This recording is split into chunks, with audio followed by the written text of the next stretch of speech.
Maureen O'Hara was born on August 17, 1920, in the suburb of Ranelagh in Dublin, Ireland, as Maureen Fitzsimons.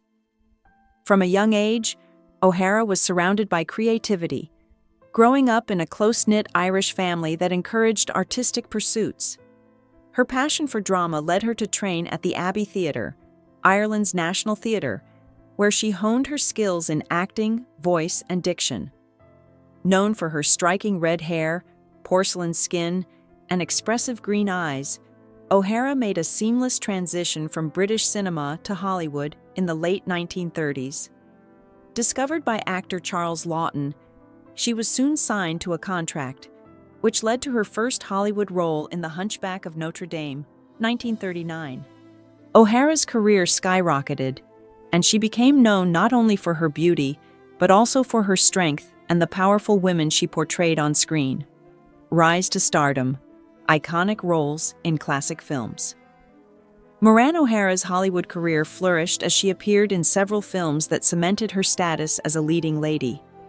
Her portrayal of Esmeralda in The Hunchback of Notre Dame, 1939, opposite Laughton, established her as a formidable presence in Hollywood. However, it was her role in How Green Was My Valley, 1941, which won the Academy Award for Best Picture, that showcased her ability to portray complex and spirited characters.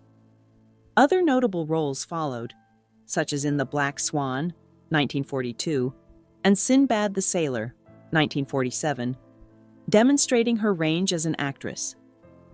O'Hara was celebrated for her dignity and intelligence, often portraying women who were independent, courageous, and full of heart. She became one of the few actresses in an era where women's roles were often limited, gaining recognition for the strength of her characters. Collaborations with John Wayne and John Ford. Among O'Hara's most cherished cinematic partnerships were those with director John Ford and actor John Wayne. Their collaborations produced some of the most beloved films in Hollywood history. O'Hara and Wayne's chemistry was undeniable, and their films, such as Rio Grande, 1950, The Quiet Man, 1952, and McClintock, 1963, have become staples of American cinema. In The Quiet Man, O'Hara played the fiery Mary-Kate Danaher, whose passion and defiance made her character one of the most memorable female leads in film history. The film's success was due in no small part to O'Hara's ability to bring emotional depth and fiery spirit to her role, creating a timeless portrayal of love, conflict, and reconciliation. Integrity and defiance of Hollywood norms. Maureen O'Hara was not only a trailblazer in the roles she played, but also in how she navigated the Hollywood system. At a time when actresses were often expected to conform to the studio system's rigid expectations, O'Hara stood out for her refusal to compromise. She was known for her fierce independence and integrity, often standing up against the industry's demands that actresses alter their appearance or behavior to fit certain molds. In one famous statement, she proudly declared, "I was the only leading lady in Hollywood who could speak with an Irish accent and didn't have to change it." O'Hara's defiance extended to rejecting scripts she found demeaning, a rare stance in an era when most women in Hollywood were expected to remain silent about the industry's darker sides. Personal life, marriage, family, and resilience. Throughout her career, O'Hara's personal life was often just as eventful as her professional one. In 1939, at the age of 19, she married English film producer George H. Brown, but the marriage was short-lived and ended in annulment in 1941. Later, she married American film director William Houston Price in 1941, but their relationship suffered due to Price's chronic alcoholism. Despite their troubles, O'Hara embraced motherhood with the birth of her daughter, Brunwyn Bridget Price, in 1944. However, after a decade of emotional strain, O'Hara divorced Price in 1951. O'Hara's strength as a single mother became evident as she continued to pursue her career while raising her daughter. This marked a significant turning point in her life, as she became more focused on balancing her career with her responsibilities at home. John Ford. The complicated relationship. One of the most complex figures O'Hara worked with was the legendary director John Ford. While Ford helped shape O'Hara's career and gave her some of her most iconic roles, their relationship was fraught with tension. O'Hara revealed that Ford was often emotionally manipulative and abusive, sometimes even resorting to public berating on set. She believed that Ford's affection for her led him to treat her cruelly when he could not have her in the way he desired. Despite the abuse, O'Hara stood her ground, refusing to be intimidated. She later described Ford as a genius director who was also a deeply troubled man, capable of extraordinary brilliance, but also capable of emotional harm. O'Hara's willingness to speak about this abusive dynamic was a testament to her strength and integrity. The price of standing up: O'Hara's career and legacy. Moran.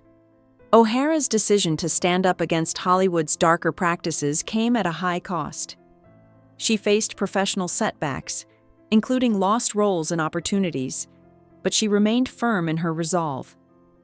She was told by powerful men that she would never work in the industry again if she did not play by their rules. O'Hara, however, trusted in her talent and refused to compromise her values. Her career continued, and she worked in films and roles that mirrored her own strength and independence. Films like The Quiet Man, How Green Was My Valley, and Miracle on 34th Street became emblematic of O'Hara's powerful on-screen presence, and behind the scenes, she demanded the respect and fair treatment that was rarely afforded to women in Hollywood. A lasting impact: O'Hara's legacy.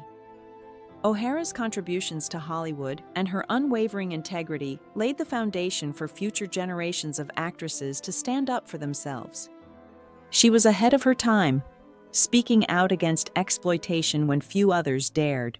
Her refusal to conform to Hollywood's demands for silence helped pave the way for movements like #MeToo, which would bring attention to the toxic underbelly of the entertainment industry.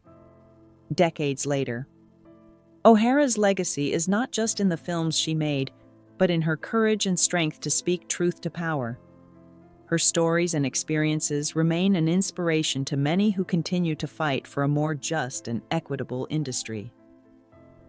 Final years in passing: Moran O'Hara passed away on October 24, 2015, at the age of 95 in Boise, Idaho, after living a full and remarkable life. Her death marked the end of an era, as she was one of the last living legends from Hollywood's golden age. After retiring from acting in the 1970s, O'Hara spent her later years away from the limelight, focusing on her family and personal life. Despite her desire for privacy, her legacy remained strong, and she was revered not only for her roles in The Quiet Man and How Green Was My Valley, but also for the courage she showed in confronting the injustices of Hollywood. She was buried at Arlington National Cemetery, next to her late husband Charles Blair, in recognition of her life service and contributions, both in film and in her personal life. O'Hara's passing marked the loss of a true icon, but her impact continues to resonate today.